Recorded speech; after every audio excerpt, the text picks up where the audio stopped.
Hollow man. Film hollow man एक ऐसे व्यक्ति की कहानी है जो चीजों को गायब करने के लिए एक मेडिसिन बनाता है। वो उस मेडिसिन को खुद पर ट्राई करता है, जिसके बाद वो अदृश्य ही रह जाता है। गायब रहते हुए वो कई ऐसे काम करता है जिन्हें वो सबके सामने नहीं कर सकता, जिस वजह से उस आदमी को रोकने के लिए उसके साथी कई प्रयास भी करते हैं। लेकिन क्या वो लोग उस अदृश्य व्यक्ति को रोक पाएंगे? वो व्यक्ति अदृश्य रहकर क्या क्या करेगा? क्या वो वापस दिख पाएगा? क्या होगा इस कहानी का अंजाम? चलिए बताते हैं आपको फिल्म की कहानी।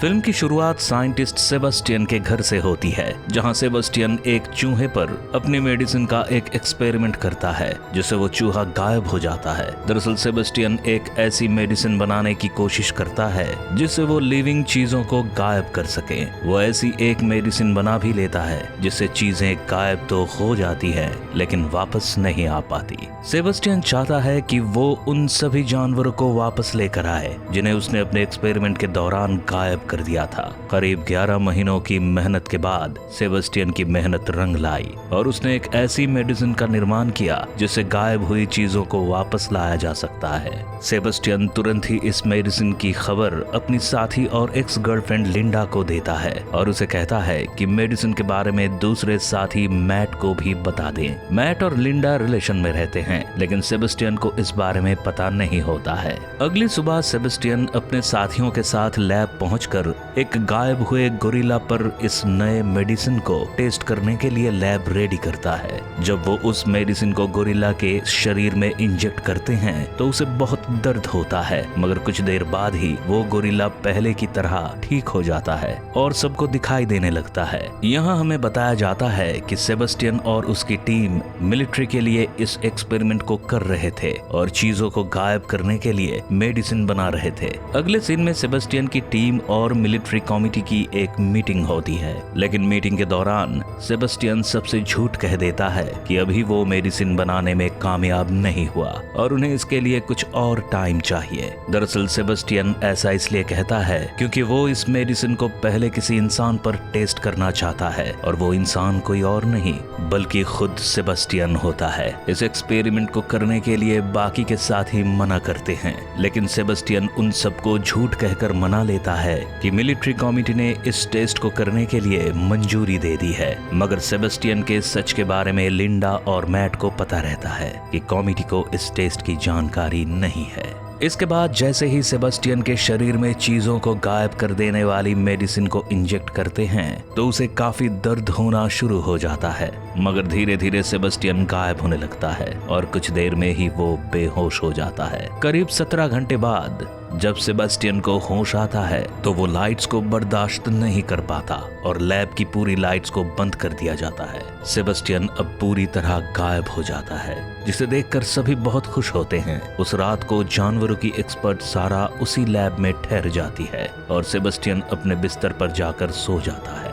सारा की नींद लग जाती है, तभी सेबेस्टियन उसके साथ कुछ हरकत करता है और फिर अपने बिस्तर पर पहुंच जाता है। सारा इस बात से थोड़ा असहज हो जाती है। ऐसी ही एक हरकत का एहसास एक और लड़की जेनिस को भी होता है। अगले दिन में सेबेस्टियन को वापस पुराने रूप में लाने के लिए इंजेक्शन लगाया जाता है, लेकिन ये मेडिसिन काम नहीं करती और सेबेस्टियन कुछ देर तक हल्का दिखाई देने के बाद फिर से अदृश्य होकर बेहोश हो जाता है। जब सेबेस्टियन होश में आता है तो उसके चेहरे पर एक लेप लगाया जाता है ताकि बाकी के लोग उसे देख सकें। ये लेप एक नकाब की तरह काम करता है। इसके बाद सेबेस्टियन पर कई एक्सपेरिमेंट्स किए जाते हैं ताकि वो वापस सबको दिखाई देने लगे, लेकिन कोई भी एक्सपेरिमेंट सफल नहीं होता। इस बीच सेबेस्टियन लैब से थोड़े समय के लिए बाहर निकलता है और सीधा अपने घर पहुंचता है। लैब में मौजूद फ्रैंक लिंडा को फोन पर बताता है कि सेबेस्टियन थोड़े टाइम के लिए घर गया है, जिसके बाद लिंडा सीधे सेबेस्टियन के घर पहुंचती है। यहाँ लिंडा को सेबेस्टियन का नकाब मिलता है, मगर सेबेस्टियन वहाँ नहीं होता। लिंडा यहाँ से लैब जाती है और इसके बाद थोड़ी ही देर में सेबेस्टियन भी वहां पहुंच जाता है। अब लिंडा सेबेस्टियन से कहते हैं कि अगर उसने दोबारा ऐसी हरकत की तो वो उसकी शिकायत कमेटी से कर देगी। इसके बाद सेबेस्टियन को ठीक करने के लिए फिर से कुछ नाकाम टेस्ट किए जाते हैं।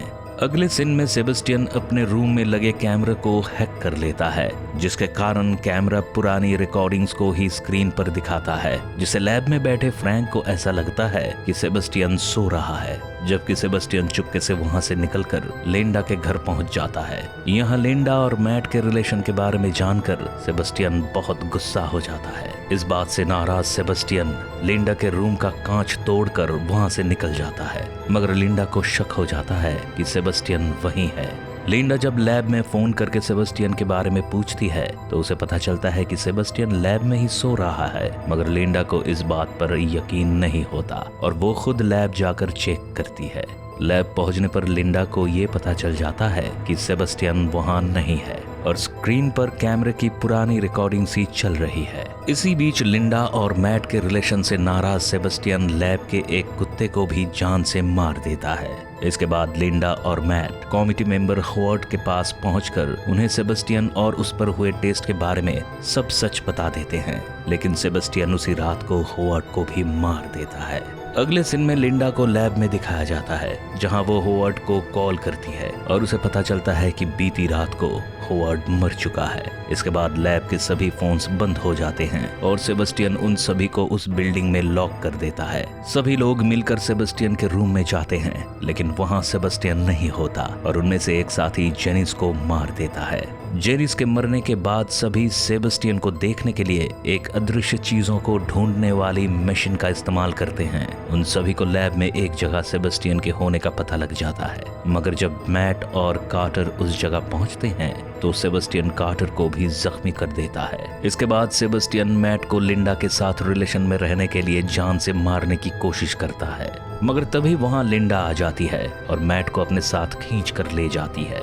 उधर कुछ ही देर में सेबेस्टियन सारा को भी लैब में मार देता है और इसके बाद कार्टर भी मर जाता है। अब केवल 3 ही लोग बचते हैं, लिंडा, मैट और फ्रैंक। लेकिन सेबेस्टियन एक लोहे की रॉड से फ्रैंक को भी खत्म कर देता है और इसी रॉड से मैट पर भी हमला कर देता है। घायल मैट और लिंडा को सेबेस्टियन एक लैब में बंद कर देता है और वहां का फ्रीजर ऑन कर देता है ताकि वो दोनों भी मर जाएं। लेकिन लिंडा किसी तरह लैब के दरवाजे को खोलकर मैट के साथ वहां से बाहर निकलती है। अब सेबेस्टियन अपने कमरे से अपना नकाब पहनकर बाहर निकलता है और एक केमिकल का टाइम बॉम्ब बनाकर उसे बिल्डिंग में लगा देता है। सेबेस्टियन वहां से बचकर निकलने ही वाला होता है कि लिंडा वहां आ जाती है और सेबेस्टियन को जलाने की कोशिश करती है, मगर जैसे ही सेबेस्टियन इस आग के संपर्क में आता है तो उसका नकाब जल जाता है और सेबेस्टियन फिर से दिखाई देना बंद हो जाता है। सेबेस्टियन को देखने के लिए लिंडा छत में लगे फायर स्प्रिंकलर पर आग जलाती है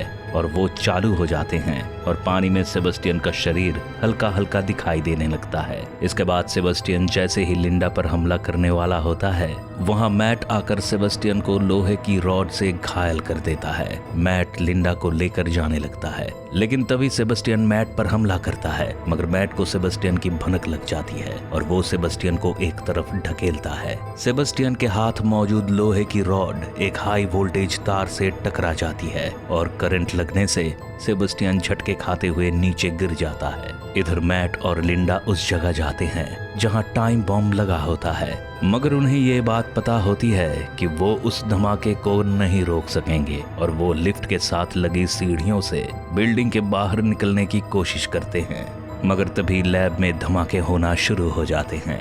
धमाकों से बचते हुए लिंडा और मैट तेजी से ऊपर चढ़ने लगते हैं, मगर सेबेस्टियन आ जाता है और लिंडा को पकड़ लेता है, जिसके बाद दोनों लिफ्ट के ऊपर गिर जाते हैं।